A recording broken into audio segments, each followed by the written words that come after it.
What's up, YouTube? I am just looking at this M26 lemon grenade video. This guy builds AKs. I tell you right now, he's going to be able to build an AK better than me because he can rivet and he's done it before. Uh, and I do pay attention to this guy's videos. He talks about the build process. He talks about different AKs and how they're built, and it's really interesting stuff. Most of the time, his comments are turned off, unfortunately. Uh, but I have been able to talk to him in the comment section. Uh, I know how he feels about Zastava AKs. Uh, his take is the extra weight's not worth it. It's not really doing anything for it. I would like to point out, though, that his logic in this video, talking about an AKM is an AKM. He's talking about how there's not a huge difference between like the $750 AKM that you get and like the $1,100 AKM. A lot of it's just name brand that you're paying for. There's not actually different features. Like you're getting an AK, you're getting an AK. Um, and you compare that to an AR company. He uses the example of comparing a cheap AR to a BCM. But for that upgrade for the BCM, the extra money that you're paying for, he does point out that you are getting a better barrel, you are getting more accuracy. And he's showing a video of another YouTuber right here. We're gonna watch it real quick, and then I'm just gonna quickly put my 2 cents in on it because I do think he is forgetting something, at least something that applies on the civilian market. It's all I'm gonna say for now. But yeah, I'm 26 Lemon Grenade. Go check his channel out, making sure I'm giving props. Money, and you're in the Wasser market, I would recommend this over a Wasser. And I will be doing reviews on Wassers and talking about the merits of those. And to make his point, I mean, the gun that this guy's talking about pretty much is the same thing as a Wasser. Like, you are just getting a different brand making the same thing. It's not like these guys are like, hey, our barrel's fluted, or, we have some kind of new special technology in ours and it makes it better this way, or our barrel lasts twice as long, or we have some kind of special new rifling. It's literally the same thing made the same way by a different maker with a different brand stamped on it and a $500 price difference. So he does have a point here, just in my opinion. And I love me my Wassers. I think everything that Cougar makes. But this is just a little bit cut above, and of course you pay for it. So you're looking at $200 to $300 in cost more. And notice how this guy will say cut above, but then he just kind of trails off. He doesn't actually name any features that really make it a cut above, right? Like, this would be a good time to say, hey, these barrels are better, or this is made out of this, or a better build material, or this part is made thicker so it lasts longer and it doesn't break. But you don't really hear any of that because they really are made the same. But I think you get what you pay for. So if you notice in the clip, he said he loves the Wasser 10, but, for a couple $100 more, you can get the WBP and it's worth it. I hear that a lot. I hear that a lot that, well, you can get a Wasser 10, but for more money, you can get this and it's so much better. And it's just not a true statement. So let's look at the price difference first. You have the Wasser 10, which you can get on Gunbroker all day long for between $600 and $750. So let's go to the high end, $750. So you get it $750 on Gunbroker. By the way, I also recommend Gunbroker. They are awesome. You will save some money. You're going to pay a transfer fee anyway, but I just got some cool stuff from Gunbroker, and we're going to be checking it out on the channel. Anyway. Recommend Gunbroker over buying from a store, just because you're going to save yourself a couple $100. Think Solid of it advice. Like buying a car. If you buy a new car, you've lost 20% of its value the moment you drive off the lot, right? Same thing with guns. You buy a brand new gun, as soon as you walk out of the gun store, you've lost 20% of that value. You'll never get it back. So buy used. You go on Gunbroker, you spend about $750 to get a Wasser 10, which... Now, here's where I would argue that a little bit, okay? Because these more expensive guns do hold their value a little bit better than like the Wasser. just IMO. You buy a more expensive gun, you're going to be able to sell it as more of an expensive gun. And some of them do hold their values a little bit better if you get into like the real Gucci shit. That's all I'm going to say. Because when it's all said and done, if you have one of these Gucci guns and you are selling it and nobody else has one to sell, you can kind of name your own price. That doesn't always happen very often, but sometimes that can be the case. I will caveat that. Is a good built a good Kalashnikov. It's got forged parts. The core parts are forged, the trunnion, the bolt, the carrier. It's riveted correctly. The countersink, the receiver dimpled into the countersinks. It has a cold hammer forged chrome line barrel. It has everything that you want in a Kalashnikov. It does have its like small problems. It does have a canted front sight, which you're probably going to be using optics. Who Yep. cares? Agreed. If that really bothers you, you can have it fixed. It does have a wobbly mag, which you can't really fix that, but Uh, it doesn't cause. I'm sure there's something you can do to like stabilize a wobbly mag. I don't know if it's going to be worth all the trouble because I don't know if you're actually going to get better functionality. Like most of these things are made to be run with somewhat loose tolerances, and that includes, exactly where that bullet is. And yeah, Function issues. It doesn't. It might have a bad finish, but who gives a shit? I don't. Spray paint it if that really bothers you. So Yo, my AK has gorilla tape on it. Okay, I honestly I don't think an AK is complete without some kind of tape on it somewhere. Useful stuff.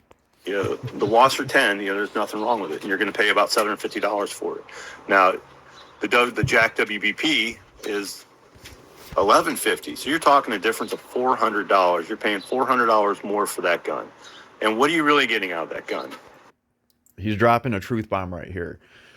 This I would have to say this is 100% true because he's comparing apples to apples. It's just that one apple costs $3 and another apple costs $7. You're getting the same apple. Uh, the AK that I'm bringing up is gonna be a different apple. It might actually be an orange. I'll get to that. It's forged trunnions, forged bolt, forged carrier, riveted correctly with a cold hammer forged chrome line barrel. You're not really getting anything more for your $400. You're still getting a Kalashnikov in 7.62 by 39, stamped, built correctly with forged core parts and a cold hammer forged barrel. You're not getting anything more out of that gun. Now, here's where I will cut in and say, well, there are brands like Zastava, and I know M26 does not like Zastava because they're made out of a thicker material. They don't warp as much when the gun's shooting. Uh, M26 does not like the extra weight that's added to the AK that Zastava does. Here's the thing, it is actually fundamentally something different. You are getting a thicker material receiver that's going to warp less. Also, my Zastava came with a full M-LOK rail. So right out of the box, I can slap all the accessories and shit that I want onto it. I could probably do some kind of night vision setup with that AK much easier than taking a traditional AK and having to upgrade the shit out of it just to be able to get all your rail candy on there. So I would say there are some differences, and I think the Zastava actually is probably better for the civilian market. The gun weighing a little bit more, I would say that it's going to give you a different shooting experience. A heavier gun shoots better. A light gun carries better. And on the civilian side of things, I would much rather have a heavier Zastava that's made out of a thicker material, shoots a little bit better with less felt recoil because it's heavier. Really works really well from a defensive position where you have castle doctrine working in your advantage. Uh, I would say the Zastava is making them a little bit different than your run of the mill AK pattern, like he's talking about here, because he's comparing brands that are literally crapping out the same exact thing. I'm just gonna bring up Zastava here and say at least they're different, right? You pay your extra couple $100 more for the Zastava, well, more like $400 or $500, but you're at least coming with that rail right out of the box. You have some features that I haven't heard of any other AK makers going with the 1.5 millimeter uh, thick surface. Blah, whatever word I'm looking for. Most of them are just 1 millimeter. So to me, that actually is something that's different. Um, yeah, Now I can already hear people like typing away, if I had comments enabled, like, oh, you're just as good. Like, I'm not the just as good guy. If I'm going to spend my money, I want to get more for my money. I agree with him here with this whole just as good thing. Hey, you can go spend 3,500 on an Occam's defense, and about the only real upgrade that comes on that thing is an adjustable gas block. You can go get like the Zastava that I got for literally half the price, and you can just chip in $200 and add your own adjustable gas block and take 25 minutes to tune it out yourself. Well, you just saved yourself $2,000. So, I mean, there are examples like that, right? But for the most part, I agree with this guy. You're not getting anything more for that $400. You're still getting the exact same specs. Nothing more, nothing less. You're getting the exact same thing for that extra $400. It's a waste of money. Now let's compare it to the AR world. So you go out with your $750 and you buy a Radical Arms. It has a Yeah, and he makes a good example here because he's comparing ARs and he's comparing to an AR that is going to come with a better barrel, some better build quality. You're not just getting the same exact design made by a different company the same exact way, right? There's upgrades to this thing. You can have a more reliable bolt carrier group. You're going to have a better barrel that's more accurate. That does matter more in the AR world. He covers that too, right? So my whole point here is, I think he kind of skipped over Zastava, and it makes sense that he does because he does not like Zastava. I'm gonna tell you that right now. One of his videos, the comments were open, and I mentioned a Zastava, and I think he wrote me a couple paragraphs telling me why he doesn't like the Zastava. He doesn't think the extra weight is worth it. That's perfectly fine. I personally think that, especially on the civilian side of things, that extra weight is worth it, especially when you just have like a thicker receiver to begin with. And especially when you're talking about buying a rifle that's going to be an heirloom for your family, right? If I pass this rifle down to my kid and he passes it down to his kid, I'm going to want that 1.5 millimeter thick construction instead of 1 millimeter thick because, 30 years from now, that might make a difference, especially on the civilian market. So that's my 2 cents that I'm gonna add in here.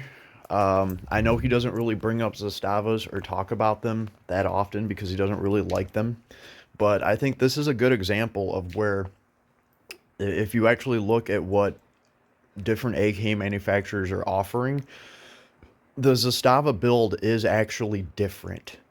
Like, you are getting different thickness parts, you are getting beefed up parts that are fundamentally different, and you're getting a different shooting experience because you're getting, I mean, it is going to be a heavier rifle. And by the way, the Russians spent billions of rubles, which is still probably millions of dollars, to figure out that a heavier AK shoots better. In fact, one of their solutions to making the AK more accurate and putting more rounds on target, especially with full auto, well, the Soviets were pretty much slapping an extra magwell onto the AK, onto the front of it, and they were using that as a foregrip. It would be a very heavy foregrip because it would be an AK mag loaded up, right? And that extra weight on the front of the AK meant that it was better for shooting. You were going to get more targets on paper, especially with a high rate of fire like full auto. So it took the Soviets some actual money to figure this out, and I mean for the Soviets to actually make the change and start sticking these mags on the front of these AKs. Um, that's got to tell you that they actually found a substantial difference.